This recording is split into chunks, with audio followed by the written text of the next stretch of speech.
This is Bruce Bishop for ChronicleT.com. I'm back here again this week with Tim Alcorn from AM 930 WEOL. Tim, we have been saved from wandering the unsponsored wastelands. We have a new home. We love the sponsors, and we love being here at Smitty's in Elyria. Certainly one of the landmark locations as far as Elyria is concerned. It's been around forever. Steve Frank and now his daughter Stephanie running things. Great food, great location. If you're an Elyria Pioneer fan, an Elyria Catholic fan, a North Ridgeville fan, a Midview fan, it doesn't matter. Come on down to Smitty's, check this place out. It is awesome. Some of the best food you'll ever have, some of the greatest service you'll ever have. We love being here at Smitty's, and we look forward to being here through the rest of the year. Absolutely. You notice how quickly I managed to arrange for some free meals so we could talk about their delicious food. You were very quick to get on that. Hi, how are you? Oh, by the way, if you wanted to give us food, we'll talk about it. Right, yeah. Tim will talk about it. Absolutely. Just let him sample everything. Of course, I've been here many times, so I think I have sampled most things, but I'll be more than glad to tell the folks all about the great food at Smitty's as we go along here, because it is just a great place. Thanks to them for having us. Awesome. All right, well, let's get to work.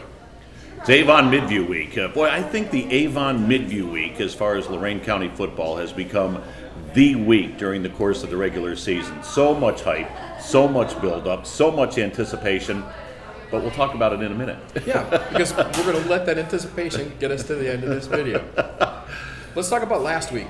We had some really good games. Keystone, Firelands, Avon Lake. Yeah, some big wins for those teams that you mentioned. We'll start with Keystone. Congratulations to their head coach, Rob Clerico. He had mentioned to us on WEOL, and really to anybody that would listen, that the Keystone Wildcats had never beaten Galion.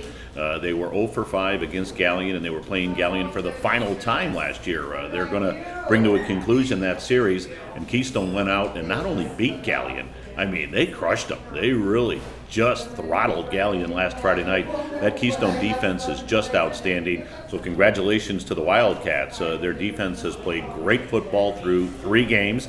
They are now 2-1 on the year. They get ready for Lutheran West this Friday night.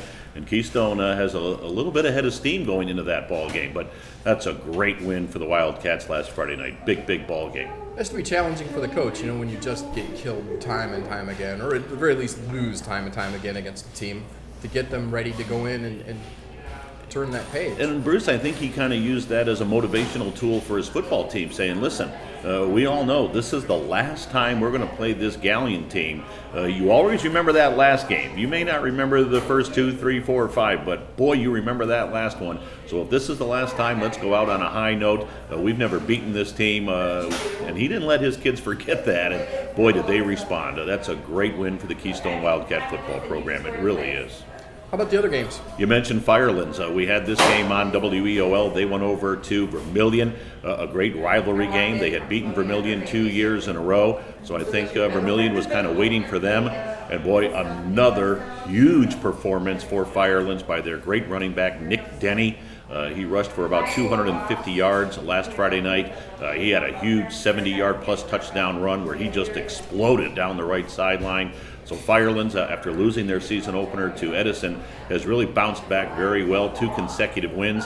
They go over to Clearview this Friday night to take on the Clippers, and of course, that's a team that's been struggling a little bit, but they've got some great weapons, so Firelands, I know, won't take the Clippers lightly, but that's a big win for the Firelands Falcon football program.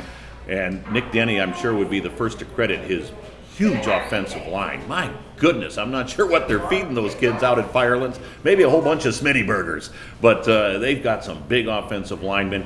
Credit goes to those guys up front that opened the holes for Nick Denny. But that was a big win for the Falcons last Friday night. And you alluded to that Avon Lake win. They had a big lead against the Westlake Demons in the fourth quarter and then had to hang on for dear life. Westlake playing before a huge crowd on their home field. They actually kind of christened their new field over at Westlake. They got the new turf and so forth, and they made a great comeback against the Avon Lake Shoremen. But Avon Lake hangs on for the win, so they're now 2-1 on the year. 1-1 as far as Southwestern Conference play is concerned, having lost to Avon, but that's a big win for Avon Lake. For years and years, Bruce, Avon Lake was known as a football team that would just run it at you and run it at you. Talk about Firelands' offensive line. Avon Lake had that huge offensive line, and they have a litany of tailbacks going back decades, guys who had rushed for over 1,000 yards. That's not the Avon Lake offense this year. They have a quarterback in Mark Pappas. He can throw that ball all over the field. I'm sure they'd like a little bit of balance in their offense, but it's a wide open Avon Lake attack. They've got Lakewood this Friday night. They certainly would be favored to win that ball game. So you're looking at a Shoreman team that certainly could be 3-1 4 games in after Friday night. That sounds great. So, do we get to Avon Midview now? All right, let's talk about it. Let's get it done. Well, again, as I mentioned, probably more hype, more build-up for this game the last few years than really any local game that I can remember because it's a great rivalry. But there's certain things that go into a great rivalry. Number one, you have to have great programs. And Avon and Midview have had absolutely tremendous programs for the past few years, winning records, kids that have gone on to college and Division I and other levels as well. Unbelievable coaches. You're talking Mike Elder over at Avon, who certainly, I think, has now set the standard for what a football program should be in Lorain County. DJ Shaw over at Midview. How about DJ Shaw? He's never lost a regular season game as the head coach at Midview High School. He is 23-0 as the head football coach in his 2.5 years. So they've got great players. They've got great fan bases. I mean, both sides are going to come out in full force on Friday night. It's what makes high school football so special on a Friday night in the Lorain County area and certainly in Northeast Ohio. But this is as good as it gets. I know we've talked about it for the past couple of years on this show. It's going to be a fantastic night over at Midview. It is difficult not to talk about those teams every single week. They're just such outstanding football teams. And again, it's a great rivalry. It's two teams that respect each other so much, and yet you won't see as hard a hitting game as you're going to see on Friday night. They leave it all out there on the field. And the game last year almost didn't live up to the hype. Midview went over to Avon and rolled them pretty good. Don't think Mike Elder isn't using that as a motivational tool for his kids this week as they get ready for the middies. But you've got Midview's Dustin Crum, Division I quarterback. Of course, Matt Kelly at Avon has stepped in to become the starting quarterback for the Eagles. He's a tremendous talent. You've just got great players on both sides of the ball. It shapes up to be a huge game and a fun game, and one that fans in Lorain County, no matter who they're rooting for, should just sit back and enjoy. Right. Well, okay, so obviously you're going to be at that game. WEOL will be there, yes. And where else will you be this weekend? We got a busy weekend. We've got, of course, the Avon at Midview game on Friday night. That'll be our radio game. And then on Stream 2 on WEOL.com, our second web game, will be another Southwestern Conference matchup. We'll have Olmsted Falls taking on North Ridgeville at that brand new stadium over at North Ridgeville. And then our Medina County matchup, Stream 3 on WEOL.com. This could be a really good high school football game as Solon takes on Brunswick. So another busy night on the radio and on the website as far as our coverage is concerned. That sounds great. So last year we had jerseys and hats, and you kind of made your pick. So what's our prop this year for the big week? First of all, I'm not sure when I have to get my selection in for the CT picket line, but I haven't made my pick yet. You haven't I'm made your going pick. back and forth on this one. Flip the coin, because really these two teams I think are that evenly matched it could go either way. And no, I don't have a shirt. But Bruce, I didn't want to let you down.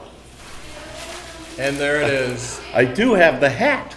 We're so thrilled to be at Smitty's. We love being here at Smitty's for the next 7 weeks. I told Steph I would proudly wear the Smitty's hat. How's that? As good as any NFL signing day.